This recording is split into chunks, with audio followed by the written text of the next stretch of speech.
So I don't know what to do. This is not simple. Everybody's like, Lisa, you're making it difficult. And I'm like, but I'm not. The things I'm in love with don't even exist. Boy, it sounds like my love life right now. Oh, boy. So anyway, I'm talking to my father last night, right, at Christmas Day. And we used to have a band together. I don't know if you knew that, in my mid-20s.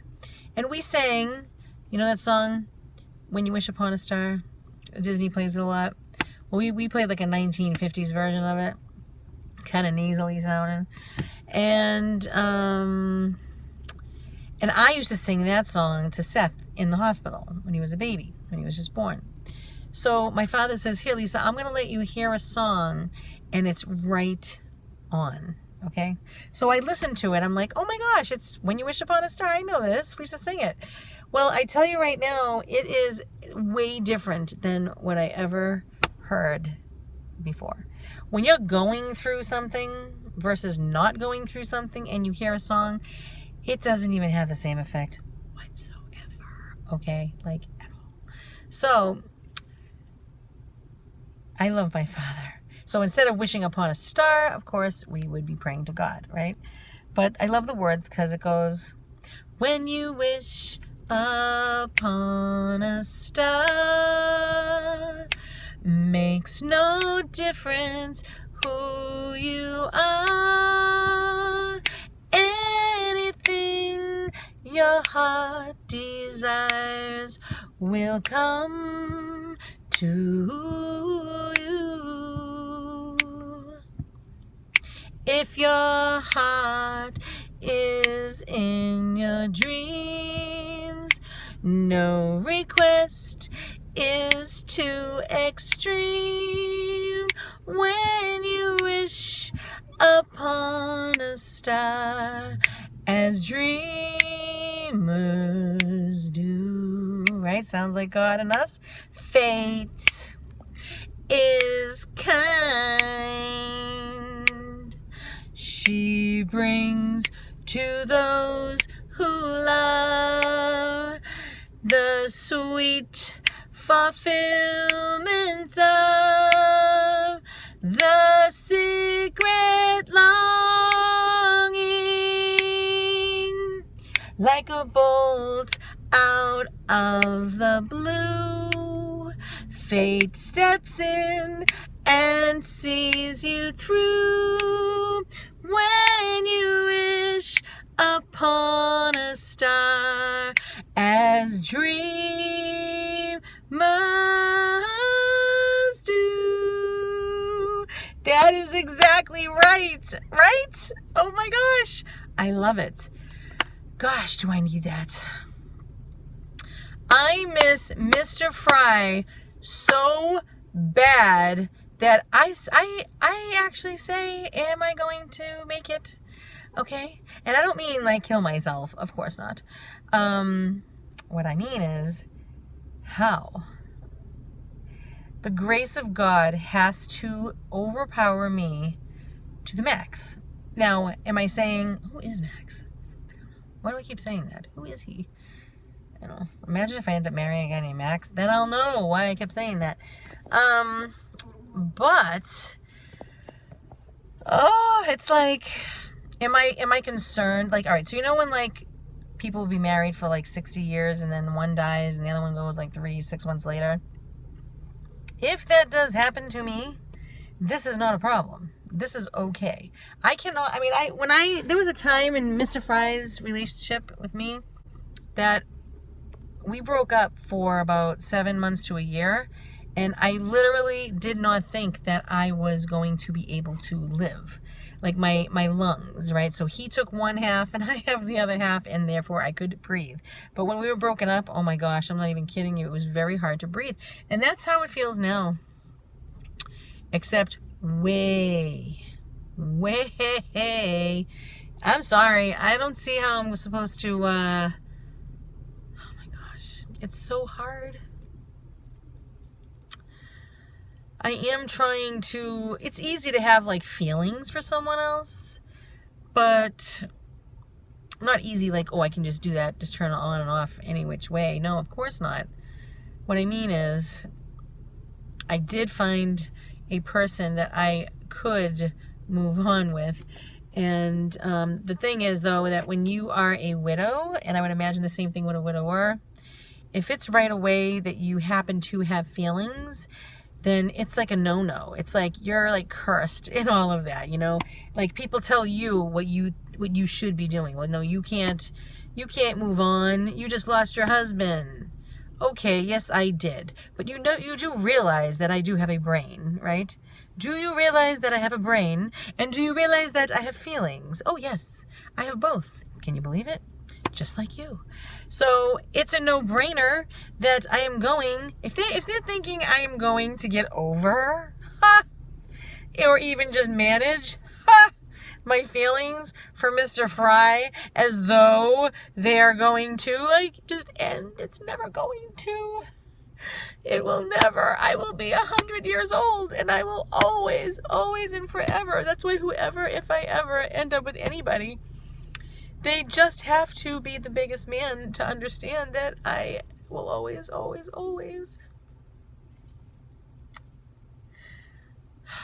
always love him. Like to the max, whoever that is. Do you know what I'm saying? I love him. Did I tell you what happened on Sunday at church? I received Holy Communion, which in the Catholic Church you actually are eating God. Okay, that's our faith, is that we're actually eating God. There's no other religion in the world that says eat God. Okay, so I'm eating God, right? So he's in my mouth, right? And I kneel down at the pew and I put my head down and I'm praying. And all of a sudden, I feel Steve's lips pressed against mine forever. Like just the longest time. Just like, and Jesus is in between us. It's like, you know, was it in my mind? I don't know. But I do know this, that all the time that goes by, I get closer to Stephen. See, I didn't think that would happen, but I do. I get closer to him. Because again, the Catholic faith talks about how we are still in communion with the people in heaven. Yes. So, it was beautiful. And then again, Christmas Day, I felt his kiss on my lips. And anything that's good from God, I'll take it. If you know, like I said, I'm not going to sit here and try to figure it out. I'll never know. Was it my own imagination? Was it God? Hey, if God is good, which we all know He is, then all good things come from Him. So I'm going to say, yeah, Mr. Frye kissed me on Christmas. And that was really hard, getting through Christmas Day, Christmas Eve. That was all hard stuff, you know, possible. But I think Christmas Eve was more difficult than Christmas Day. So I want to love again. I know I can love again, but it's going to have to be like a thing where I love again and I take Mr. Frye with me. See, it's kind of like a package deal, right? So you love me, you got to understand that I'll probably spend a lot of my days in my life crying over him, missing him, talking about him. That's a big one, right? So that person has to be really understanding and know that I still love, you know, the new person, of course. And so, but you have the stigma thing. Am I saying this right? And it's like people, they see you and they say, oh, well, you know, you're going to need a good year or two. Excuse me. And who are you? So I see that you've experienced this before, as though you know. Let me tell you, I don't know. Maybe you heard me say this a million times, that I know a friend of Stephen's. He was married 6 months after his wife died, after 27 years of marriage, okay?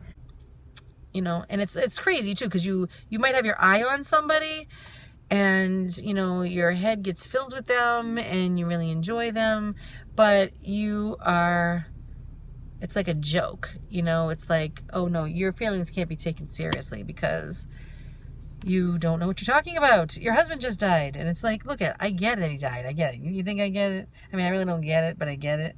And I do get that he's not coming back. That's the part I get. And you can still feel, you have feelings, you know? And it's not like I don't have feelings for just anybody at all. The feelings that I do have for this other person, they like being single. All right? They like being single more than they like to be with me. So that is not the kind of person I can be with. You know what I mean? You want somebody who's going to be aggressive in your life, and they are sure, and they're certain that they want to be with you. No. Last time I did that, it lasted for 27 years. Yes, and it's gonna last the rest of my life. But meaning Steven, I'm lonely, but I'm not desperate. Does that make sense? You could be lonely, but I am not desperate. I wish I could, you know, I wish I could have this person, you know, not want to be single, and I wish that they would want to be with me. But when you have me, you are having 3 kids and a lot of responsibility on you too. So that's not going to be easy, but the one that God has for me, it will be easy, because they will truly love us. They will love us. They're going to love God, and they're going to love us. Do I wish it could be this one person? I do, because I was doing a novena, a 9-day prayer when all this went down, and I ran into them, got in touch with them, and one of my prayers, you know, to find somebody was, okay, Lord, could it be somebody who I've known for almost my whole life, or like a big chunk of it, like, you know, from the past, right? He did. I do. I knew him since I was about 19, 20. So he knows my family. He knows my brother. He was good friends with him. He knows things about me in the past. You know, that's nice. I like that. Okay. I asked God, could you please have them own their own business? Why? Because to me, that's powerful, you know, and it's just lovely. You know, I can't really get involved with his business because it's between him and his brother and his father. I meant more like a family business, you know, where we can get involved and all that there. But hey, it's a family business, right? He's got that. Okay. Then I said, can I please have it be somebody who is, you know, plays a guitar, somebody who plays an instrument, especially the guitar, because that's what I'm used to. He's awesome at it. He's just so good. He's so good. He's really good at it. And he's just, and somebody who's so funny, you know, because Mr. Frye used to make me laugh all the time. Like, I mean, yeah, he could get on my nerves like no other, but he made me laugh so much. And this person makes me laugh so much. He's so funny. He has such a great sense of humor. He'll say to me, I'll answer the phone, I'll go, hello, he'll go, so it's really funny. He'll say, press 1 if you want to talk to so-and-so. I don't want to say his name. Press 2 if you want to talk to so-and-so's brother. You know, I don't know. He's really nice. And he's very encouraging, and he's helpful. He gives good advice. You know, and I just love his voice. Oh my gosh. He's got such a manly voice, like the most manliest that you're ever going to hear. Like, you know, you picture a guy, right? When you make a voice of a man, what do? You talk like this, right? He's all powerful with his voice like that. It's so nice. So there's that. And he's very sensitive. He is. I like that about him. So anyway, so I just ask God every day, like, please, if it's possible. And then I also say, like, if you don't want me to care for this man, like, please get him out of my heart. I don't want him there if he doesn't want to be with me, you know?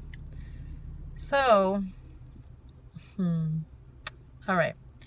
I guess I'll go do some editing. I'm exhausted to the max. I know Amax, but that's Seth's friend. I don't know, maybe it's him. Oh, all right. I'll talk to you guys. Bye.